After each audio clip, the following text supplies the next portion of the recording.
Hey, what's up, guys? Here on the Fire Sports Pod, where everything we got is hot. I'm your host, Zach Jackson. Now let's get right to the show I have for you guys today. So, currently, guys, it is season 5, episode number 1. We are finally here to season 5, our YouTube channel. Can't believe we're already here. Let's get right into it. We are powered by StreamYard, where StreamYard makes the dream yard go.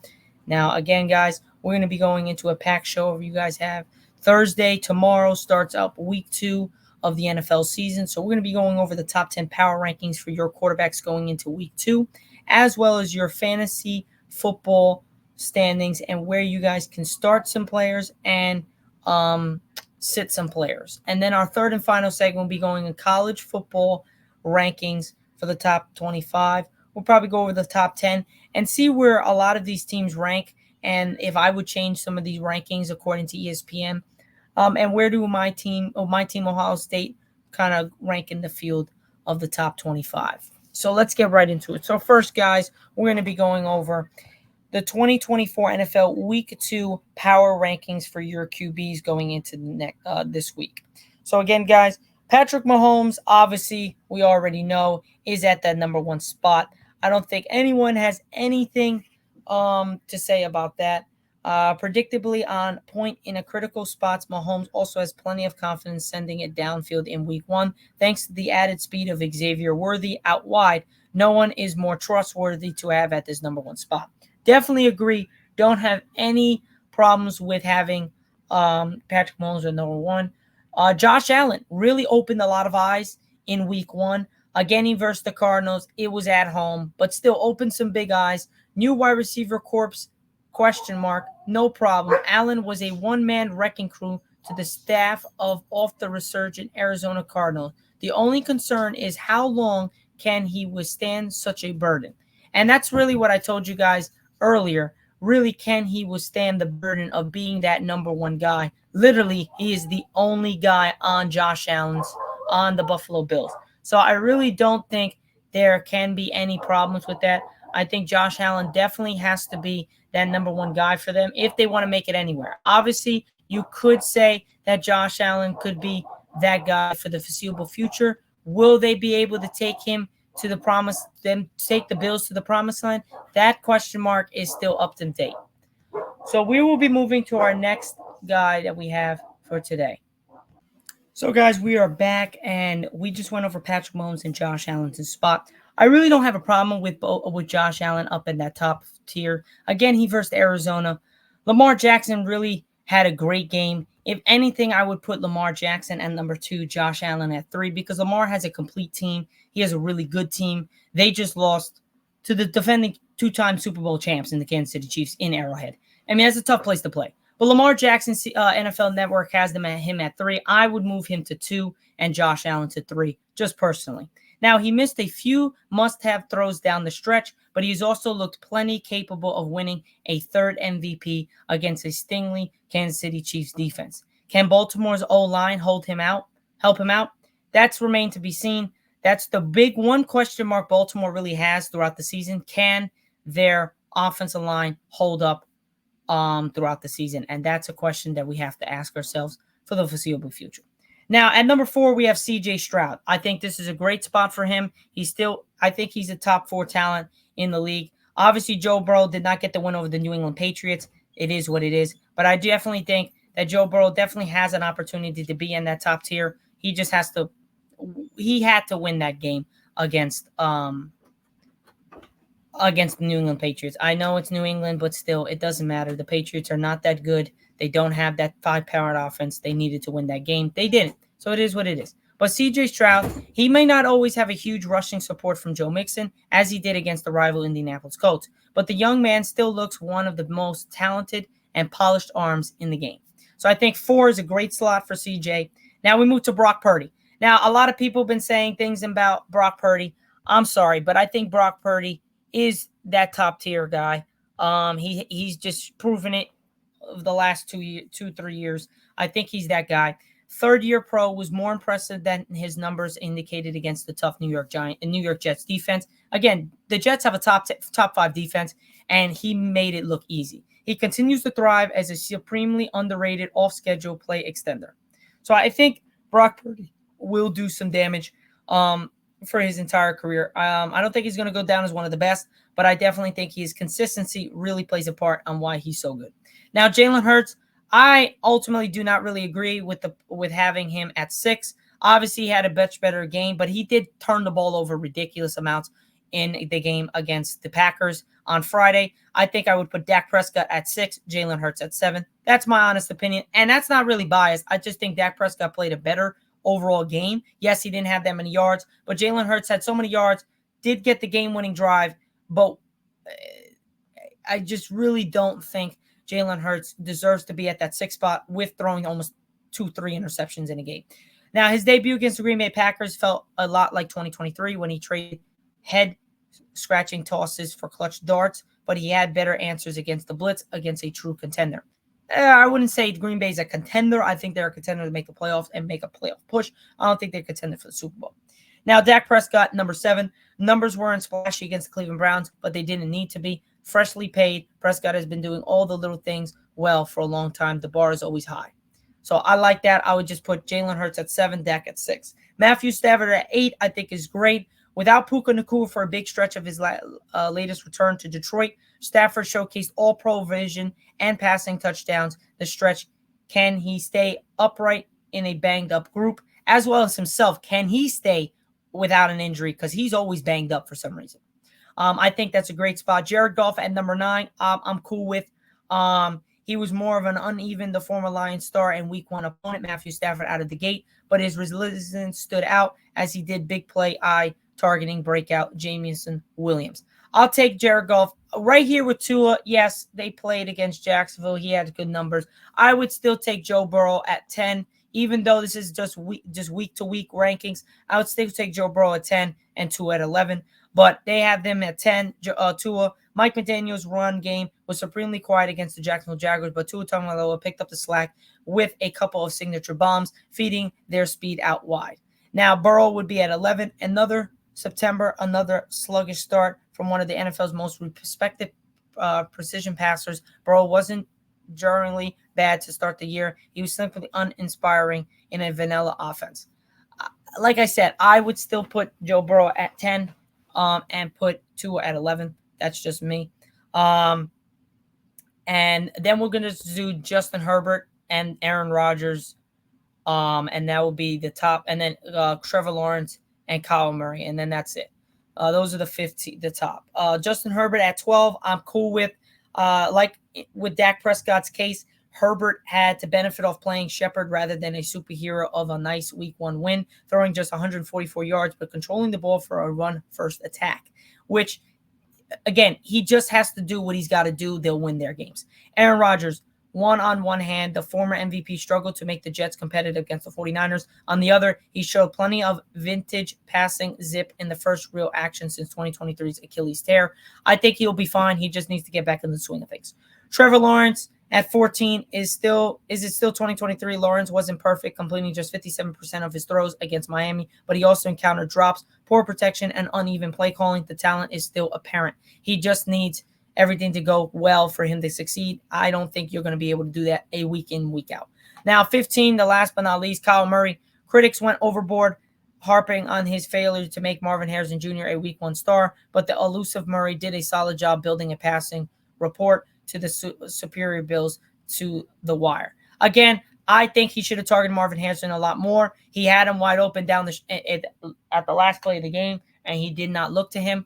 That was a touchdown, and a lot of people would have been saying a lot of different things. But it is what it is. They missed it. I think the 15 slots that I said are not bad. I would have Justin Herbert at 12 to keep him there, Tua at 11. So this is how it goes. Kyle Murray at 15, Trevor Lawrence at 14, 13 Aaron Rodgers, 12 Justin Herbert, 10 Tua Tagovailoa, 11 Tua, 10 Joe Burrow, Jared Goff 9, Matthew Stafford 8, Jalen Hurts 7, Dak Prescott 6, Brock Purdy 5, CJ 4, Josh Allen 3, Lamar 2, Patrick Mahomes 1. Those are my week 1 power rankings going into week 2. What's yours?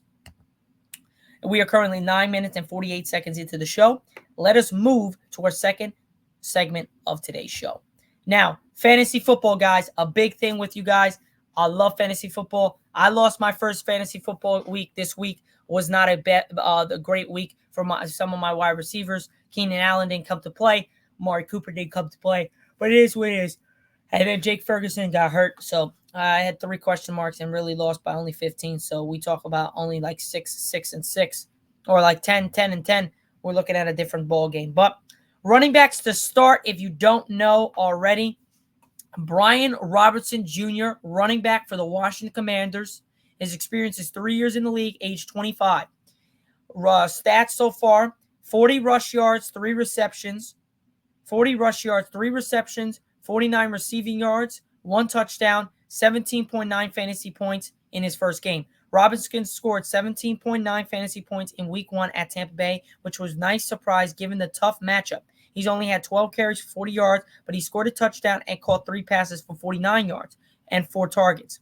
He'll continue to share touches with Austin Eckler, but it was great to see Robinson get as many targets as Eckler against the Buccaneers. This week, Robinson gets an easier matchup against the Giants, who last week allowed Aaron Jones and Ty Chandler to combine for 111 rushing yards and a touchdown on 5 catches for 40 yards on 5 targets. Robinson has more than 100 total yards in for his career meetings with the Giants, and at least last year in week 11 at home, he had 20.2 fantasy points against New York Giants with 17 carries for 73 yards, 7 catches for 59 yards. So he's a great dual threat running back to start in your flex, even at your running back position if you don't have another guy. Another guy that went out of nowhere, Ramondre Stevenson, running back of New England. He killed them, the Bengals. 120 rushing yards, 3 receptions, 6 receiving yards, 1 touchdown. He had 22 fantasy points this week and a touchdown. So he is definitely a guy you need to start. The Bengals' game plan was to stop Stevenson in week 1 since he faced an 8-man front on 24% of his carries, but he still managed 25 attempts for 120 yards and a touchdown and caught 3 passes for 6 on 3 targets for 21.6 fantasy points. He'll face a tougher test against Seattle in week 2, and the Seahawks just shut down Denver's run game in week 1, holding Javonte Williams and Jalen McLaughlin to 18 carries for 50 yards and 6 catches for 1 yard on 7 targets. But I'm going to buy this performance from Stevenson against Cincinnati and start him against Seattle at home at number 2 running back in all leagues. So Ramon Stevenson is the guy to start. This guy's going to be a lock for this whole year, doing really well. Another guy you should start, Drummond Ford. I don't think he really did that well, but his receptions, he had 44 rush yards, 6 receptions for 25 yards, and a touchdown. He had 19 fantasy points this week against my Cowboys. He was really the bright side of the Browns offense. That was pretty much it. Everybody else was shit. So you should definitely start him as a solid number 2 fantasy running back or a flex. That I think is a good one. Then Jordan Mason. Looks like Christian McCaffrey will not be in the lineup.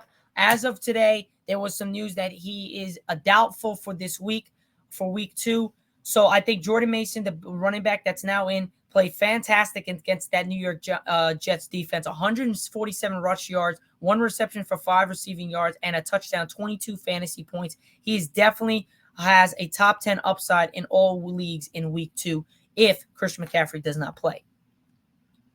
Now, Najee Harris. I never thought I would be saying this, but a lot of people are saying Najee Harris, he played great against Atlanta. 70 rush yards, 1 receiving, 9 receiving yards, only 8.9 fantasy points, but definitely can do some damage. He's playing against Denver. We'll see how good Denver's defense will be against Najee Harris in that run game. But I think he's a solid either bench guy. If you're going the decision whether to pick which one, I would definitely take Najee Harris over a lot of other guys. But he has those moments where he just doesn't pan out. Now, sleepers to start /slit. Zach Moss could be a guy that you start. Zach Charbonnet, running back from Seattle. Zach Moss is running back from Cincinnati. Alexander Madison, running back from Las Vegas. Jeff Wilson, running back from Miami. Since we look like A-Chain and Mostert's definitely out. A-Chain's on the questionable if he's going to be playing or not this week. So definitely Jeff Wilson might be a target to go after. Running backs to sit. DeAndre Swift, don't even fucking touch that guy. He had 5 fantasy points this week. Don't think he's going to do well this week at Houston. Nah, definitely sit him. Zamir White, he didn't do that well. He had only 4.6 fantasy points. He's versing Baltimore, definitely not. After Pacheco ran all over him. Now, I would say at New Orleans against New Orleans, home in Dallas, I would actually put Zeke in the starting lineup as like a flex if you have to. He did only have 40 rushing yards, 2 receptions, 9 receiving yards, and a touchdown. But he had 13 fantasy points. He is versing New Orleans. Their defense is not bad, but I don't think they're going to do some wonders against the Cowboys. I think the Cowboys offense is just going to go nuts. So I would actually put Zeke in a lineup if you have no choice. I would definitely, if you're going between this guy, I would take Zeke because you know he's going to get at least a touchdown. That gives you about 8 to 10 points right there, depending on your league, and a couple carries. So you're going to probably get at least 10 to 12 points for him per game just off of like 1-yard touchdowns, 1-yard plays, because he is going to be used for that end zone, that gritty type of stuff. So I would definitely put him in the lineup. Now, Chuba Hubbard, maybe not the guy to put in for Carolina. Carolina looked awful. So I definitely don't think you should put him.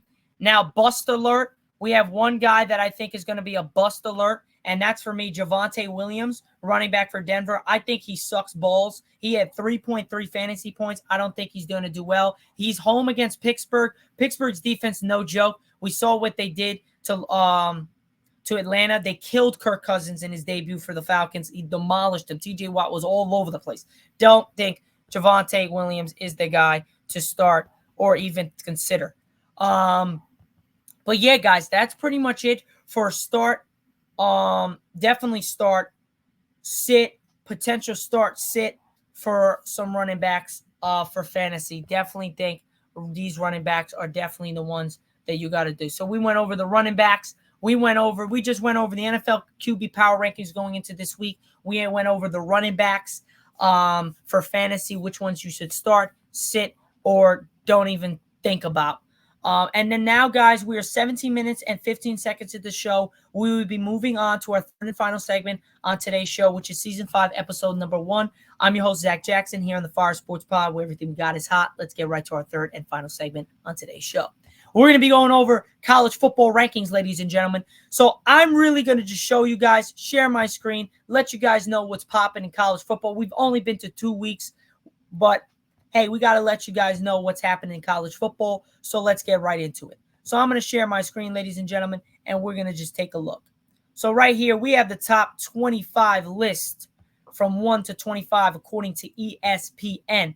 I'm going to give a little pizzazz if I think there is any movement here. So right now, guys, we have number 1 Georgia at number 1. I don't think there's any doubt you keep them at 1.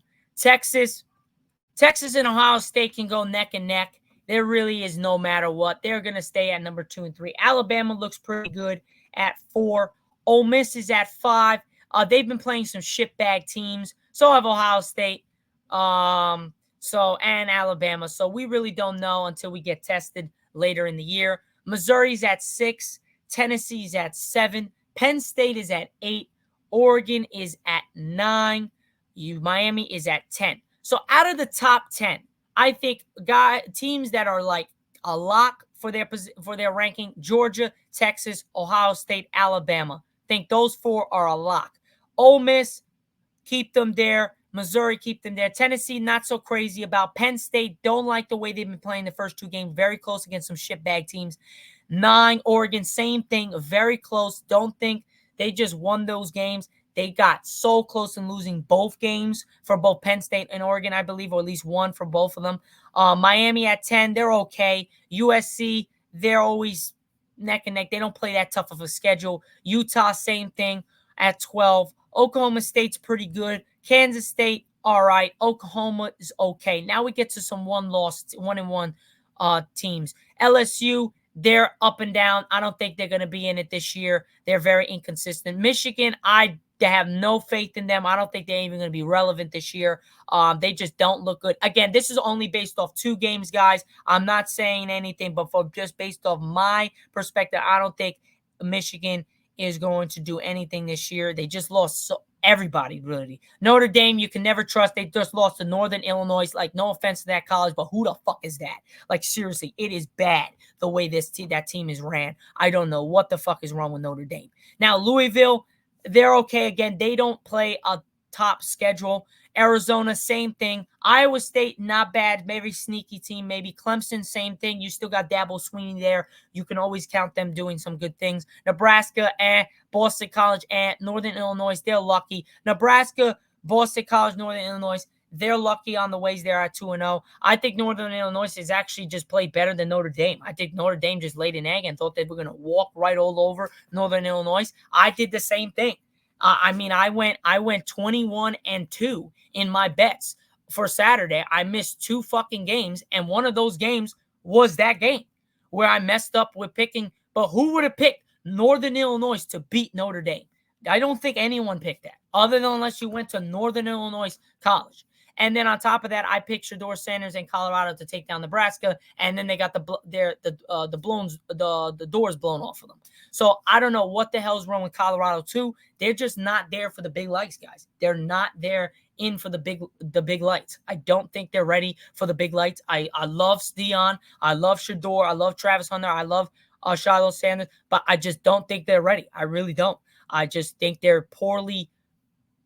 I don't know if they're poorly ran. I don't know what's with if it's the coaching. I don't think it is. I just think that they worry too much about what they got on their wrist, on their neck, and they don't worry about playing football. They worry about the fame and all the news and all the analysts and all these ESPN guys coming there to the college to look at Deion and look at Travis and look at Shedeur and look at Shiloh, but no one is caring about the actual fundamentals. I don't know. I really can't tell you. It just doesn't look like they're ready for it. But same that goes. Michigan, like I said, we had Ohio State did drop 1 spot. I don't know how, but that's just the way the rankings did. But I want to, guys, let you know the left side is rankings is AP Top 25. The right side is AFCA Coaches Poll. So Coaches Poll really tell you, hey, this is where we think. So I'm going to go, I like Coaches Poll better than I like the AP Top 25, because not to mention I think Ohio State's better than Texas.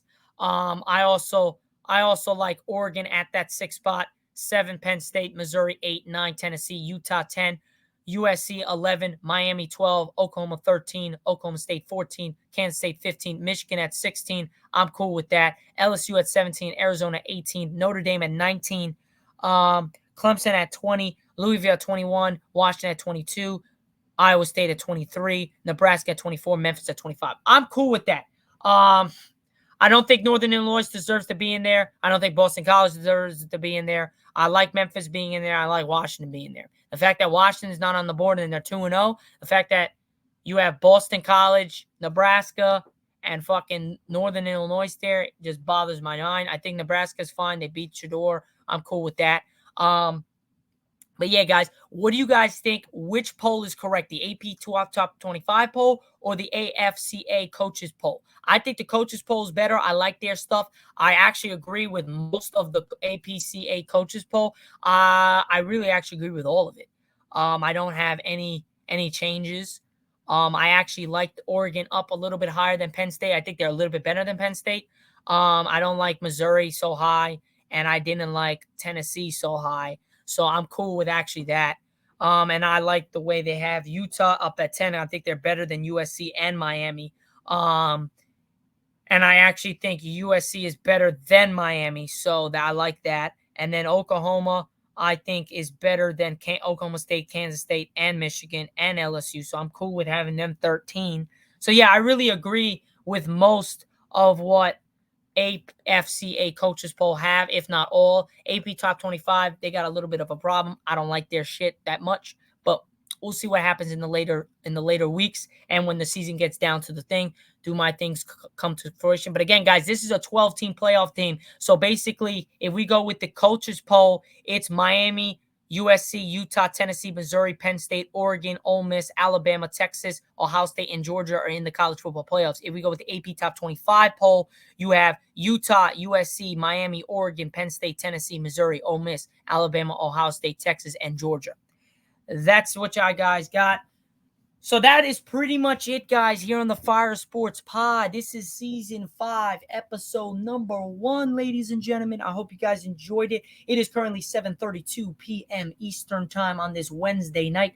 Again, guys, we are powered by StreamYard, where StreamYard makes the dream yard go. I'm your host, Zack Jackson, here on the Fire Sports Pod. I will see you guys on Friday for season 5, episode number 2. Peace out, guys. Have a great rest of your night and enjoy your Thursday, and I will see you guys on Friday. Peace out, guys.